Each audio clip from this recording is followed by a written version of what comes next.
Hello again and welcome back. So in this lecture, we're going to start looking at a slightly more advanced feature, something known as building a URL parameter. So basically what it is that it allows you to do custom tracking on your customers and on your audience, so that not only are you going to be collecting data on Facebook, but you can collect more detailed data on other third-party software such as Google Analytics. Now, if you are a beginner, this is the first time that you are using Facebook ads, you can skip this lecture and come back to it later on because this is quite advanced. But if you already have a website, if you already understand Google Analytics, if you already know how to do tracking and gathering data, this is the lecture for you. So if so, let's dive in and learn how to build a URL parameter on Facebook ads. So in order to reach it, it's very simple. Just below where it says pixel is missing for this page, which we don't need to worry about, we're gonna take care of that.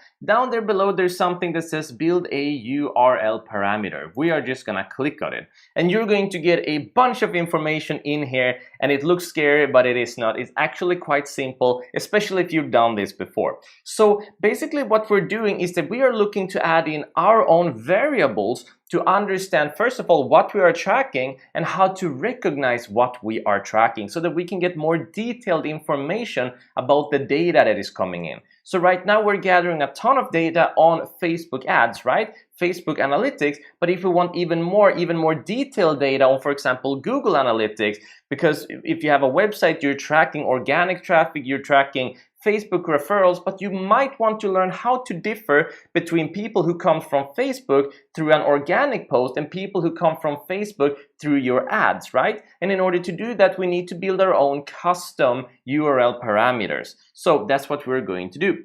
So the first thing that we have here is just add in our website URL, and that's going to be automatic because we already added it in before. Now, there are a couple of different options here, and all of these are different variables for our own tracking. In the past, we had to use other software to do this, but Facebook has made it much simpler, right?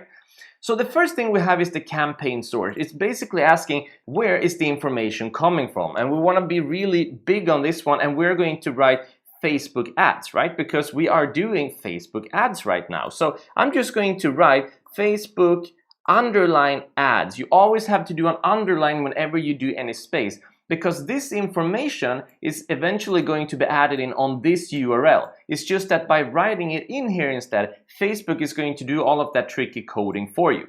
But campaign source basically asks you to identify the source of traffic, which for us is from Facebook ads. And I recommend you write Facebook ads and not Facebook, because again, if you're also posting on Facebook, you want to understand what is the traffic coming from Facebook and what is the traffic coming from your Facebook ads. That is the power of building these URLs, all right?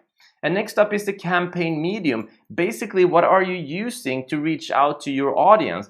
How are you targeting your audience right now? Where is the traffic literally coming from? What is the medium you're using to get that traffic? So for us in this case, we're using the Facebook feed, right? So I'm going to write Facebook underline feed. Now, if we were doing Instagram stories, I would write Instagram underline stories, for example, or if we were using any other position, I would write that in. If we were using multiple positions, I might write in all of those different positions. So we get all of the information in here. But again, if we only target one place, that means we can create separate URLs, and that means that we can also compare them and see how much traffic are we getting from the Facebook feed, how much traffic are we getting from the Instagram stories, etc., rather than just merging them and aggregating them into one source. This is being really specific and getting some quality data. All right, next up is the campaign name. Campaign name is really straightforward. It is basically which campaign are you using to get this traffic from. So we already set up our campaign on the first level, right? And we call it Traffic USA. So if this was a campaign that was based on any sale, if it was based on a discount, if it was based on an event, etc., we would call it that in the campaign name. So for the campaign name, it's actually very simple. All we need to do is click here and then go down to where it says campaign name. And I'm just gonna click on this one because that means that if I go back now and change the campaign name back here, then it's also going to change the campaign name in here. But this is very, very important. Once you publish this ad, then this campaign name is static. Meaning the campaign, when you look to view it in Google Analytics, is going to have the same campaign name as you published it with. So in other words, if you publish it with a certain campaign name, so we call it Traffic USA right now, but you decide after you publish the campaign to go back and let's say that we called it Traffic Alaska, right? Then this campaign name is still going to, in Google Analytics, be called Campaign USA. This name is static. Once you publish it, it's going to have the same campaign name forever as the one that you published it with. So be very careful about that. So understand, once you publish this, you're gonna have to stick with that specific campaign name, all right? But for now, adding in campaign name, before I publish it, I can go back and change that campaign name to whatever, and it's going to change accordingly when it is published, all right?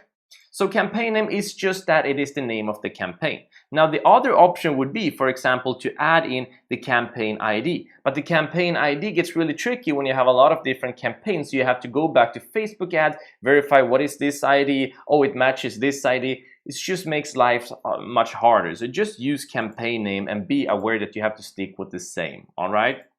Scrolling down, we also have campaign content, basically the ad design itself. So what is it that you are publishing that is getting this result? What is the actual ad? What is the actual content that they're clicking on? And this is going to make a lot of sense, right? Because this is where we're going to want to use our ad name right here. So that means, as we can see here in the example, if we were using a white logo or a black logo, or we were using a white bracelet or a blue bracelet or a black bracelet, etc., then we could see that by having that specific ad name. So we would know which one is the one that is getting the most traffic and the one that is potentially performing the best, right? This is our way to track it. So this way we're tracking that specific campaign content. Scrolling down, we've pretty much set up everything. It is this simple, but we can also add in our own custom parameters. So if I click on add parameter here, then I can add in something myself. So I could add in, for example, variables, I could add in language, I could add in color, etc. Something that I find to be valuable to add in is, for example, campaign target. Right? Because we have campaign name, there's the campaign itself, we have the campaign content, but we don't have any campaign target. So a parameter I think is worthwhile to add is a campaign target. Click on here and then add the ad set name, because the ad set is our targeting, right? We added in the location, we added in all the demographics, the age, we added in the detailed targeting that is with the behavior, with who our actual audience is. So I prefer to add it in that way. And once we're done, all we need to do is click on apply. And then we're gonna have our own custom URL that we're tracking with, right? So we can see right now, if we scroll up a little, this is the URL that now has been changed. You can see that it has all this additional information to it that just got added. Content equals ad name, an AMP, campaign plus target, ad set name, etc. So, and then the Facebook feed, UTM, etc. So Facebook saves us the issue of having to create these URLs ourselves. We can just use their URL parameter builder and build it ourselves. So now when we are tracking these, right, all we would need to do is go into Google Analytics or some other tracking tool that we're using. We would go to acquisition, we would go down to all traffic and then source/medium, just like that. And here we're going to have a bunch of information.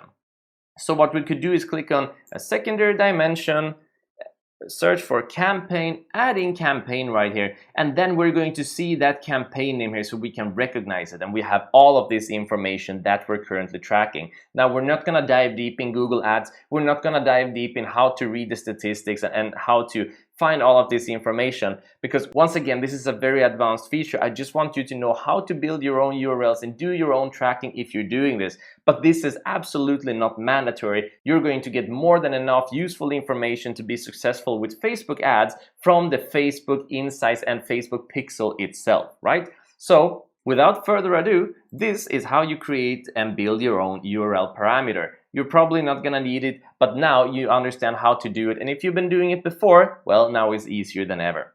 So in the next lecture, we're going to move on and we're going to actually set up our Facebook pixel. You may not know what that is, but it is one of the most useful things that Facebook has come out with to help us to improve the quality of our ads, increase our conversion, and just make everything that has to do with ads so much easier and so much better. So if you're excited, I hope so, because I am too. See you in the next lecture.